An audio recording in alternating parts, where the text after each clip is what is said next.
अरे जंगल के सारे पक्षियों के घोंसले टूट गए, यहाँ तक कि मेरा घोंसला भी टूट गया।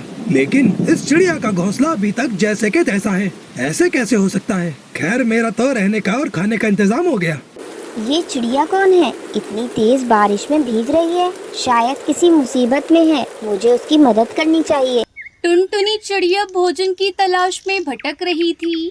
उसे कहीं भी अनाज दिखाई नहीं दे रहा था। हे ऊपर वाले, मैं क्या करूं? कहीं भी भोजन दिखाई नहीं दे रहा है। मैं कैसे भोजन लेकर घर जाऊंगी?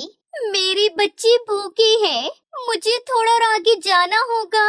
शायद भोजन मिल जाए जिससे मैं अपने बच्चों का पेट भर सकूं। ये कहकर टुनटुनी चिड़िया थोड़ी और दूर जाती है। फिर टुनटुनी चिड़िया को एक गेहूं की बोरी दिखाई देती है। अरे वाह, यहाँ इस खेत में तो भोजन ही भोजन है। मैं यहीं से भोजन लेकर जल्दी घर चली जाती हूँ। बच्चे कब से मेरी राह देख रहे होंगे। टुनटुनी चिड़िया अपने पैरों में अनाज की कुछ बोरियां दबा लेती है और घर की ओर उड़ जाती है। अभी वो थोड़ी दूर ही गई थी कि जोर जोर की हवाएं चलने लगी। आकाश में काले बादल छा गए। अरे अचानक से काले काले बादल कहाँ से आ गए? लगता है तेज बारिश होने वाली है। घर पर मेरे बच्चे अकेले हैं। मुझे जल्द से जल्द कैसे भी करके अपने घर जाना होगा। उसके बाद टुनटुनी चिड़िया तेजी से उड़ने लगी। उसे अपने बच्चों की चिंता हो रही थी। तेज हवाओं के कारण वो ठीक से उड़ भी नहीं पा रही थी। अचानक से पेड़ की डाली टूटकर उसके सर पर लग जाती है। तेज चोट लगने की वजह से टुनटुनी चिड़िया जमीन पर जा गिरती है। उसके सर से खून बह रहा था। बहुत देर तक टुनटुनी यूं ही बेहोश जमीन पर पड़ी रही। तभी तेज बारिश होने लगी। टुनटुनी चिड़िया को होश आ जाता है। अरे मैं कौन हूँ? यहाँ क्या कर रही हूँ? मुझे कुछ याद क्यों नहीं आ रहा? हे भगवान, ये सब क्या हो गया? मेरी मदद करो।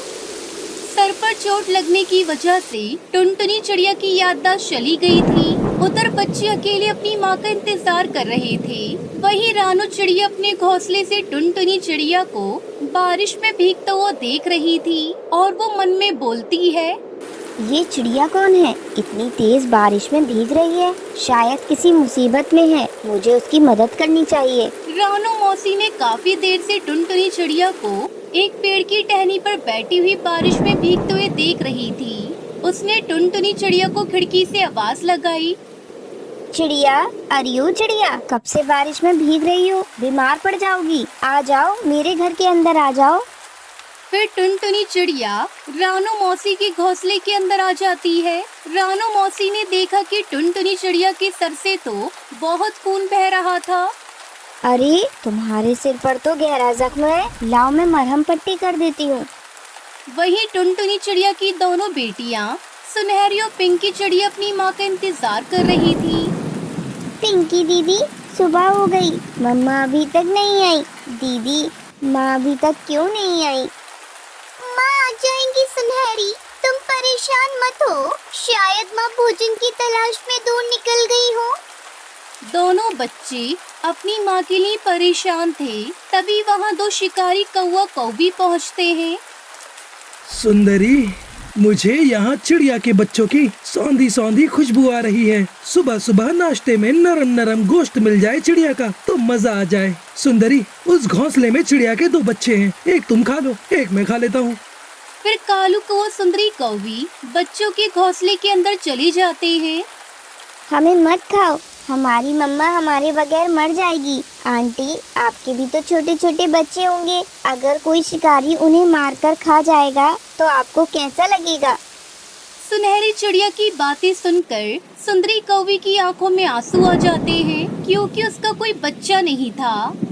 कालू, ये बच्चे बहुत छोटे छोटे हैं और मासूम हैं। मुझे इन पर बहुत दया आ रही है। हम लोग इन्हें नहीं खाते। चलिए कहीं और चलकर भोजन की व्यवस्था करते हैं। ठीक है सुंदरी, तुम कहती हो तो मैं इन्हें छोड़ देता हूँ, लेकिन ऐसे बारिश के मौसम में कहीं भोजन मिलेगा भी नहीं। तुम्हारी वजह से आज मुझे भूखा ही रहना पड़ेगा।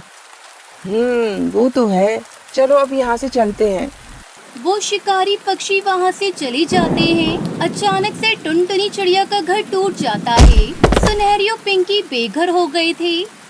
दीदी, मम्मा भी नहीं आई, हमारा घर भी टूट गया, बारिश बहुत तेज है। दीदी, हम कहाँ जाएंगे? सुनहरी, तू चल मेरे साथ, हम दोनों माँ को ढूंढते हैं। फिर वो दोनों बहनें तेज बारिश में अपनी माँ को ढूंढने लगती हैं। वहीं रानू चिड़िया कहती है, इस चिड़िया को तो कुछ याद नहीं, अब मुझे ही कुछ करना होगा। मैं इसे जंगल ले जाती हूँ, शायद इसे वहाँ कुछ याद आ जाए।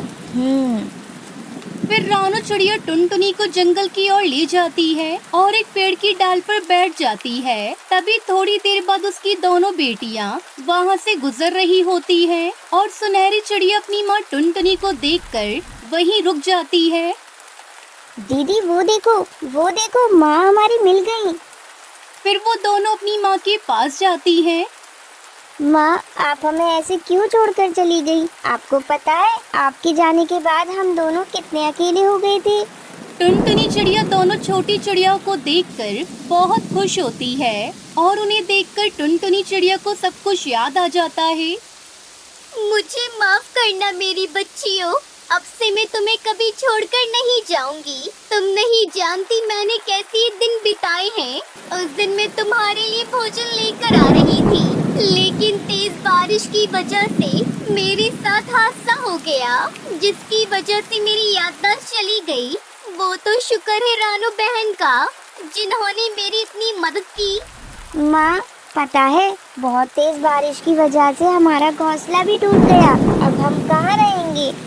अरे बच्चों, तुम फिक्र मत करो। टुनटुनी, मेरे घोंसले के बाहर बहुत सारे हरे पत्ते रखे हुए हैं, क्यों ना तुम उनसे अपना घोंसला बना लो।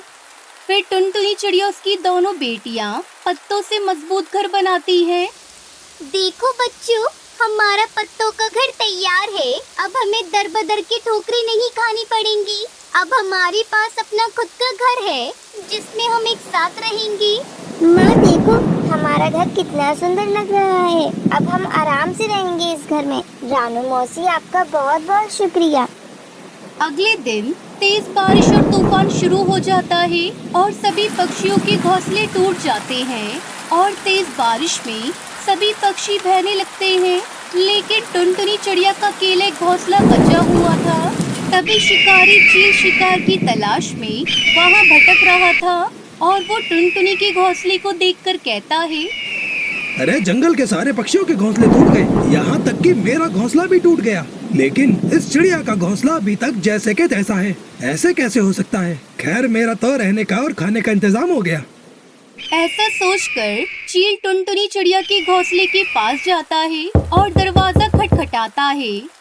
कोई है? मेरी मदद करो, मुझे थोड़े दिन के लिए रहने की जगह दे दो। चील की आवाज सुनकर टुनटुनी चिड़िया उसके बच्चे बहुत डर जाते हैं। माँ, ये तो शिकारी चील है, अब हम क्या करेंगे? तुम परेशान मत हो बच्चों, हम दरवाजा ही नहीं खोलेंगे तो चील अपने आप चला जाएगा। वो हमारा कुछ नहीं कर पाएगा। लेकिन चील दरवाजे को खटखटाता रह जाता है, पर टुनटुनी चिड़िया दरवाजा नहीं खोलती। अच्छा, तो ये समझ गए हैं कि मैं एक शिकारी पंछी हूँ। लेकिन बच्चों, मैं भी इतनी जल्दी हार नहीं मानने वाला। देख, अब मैं किसी और तरीके से घर के अंदर आता हूँ। अब मैं दरवाजा तोड़ देता हूँ। ऐसा बोलकर चील जैसे ही दरवाजा तोड़ने के लिए आगे बढ़ता है, तभी बादल से बिजली गिरकर सीधा चील के ऊपर गिर जाती है और चील की वहीं मौत हो जाती है। इस तरह टुनटुनी चिड़िया उसके बच्चे उस जालिम चील से बच जाते हैं। उसके बाद फिर वो सभी खुशी खुशी अपने घर में रहने लगते हैं।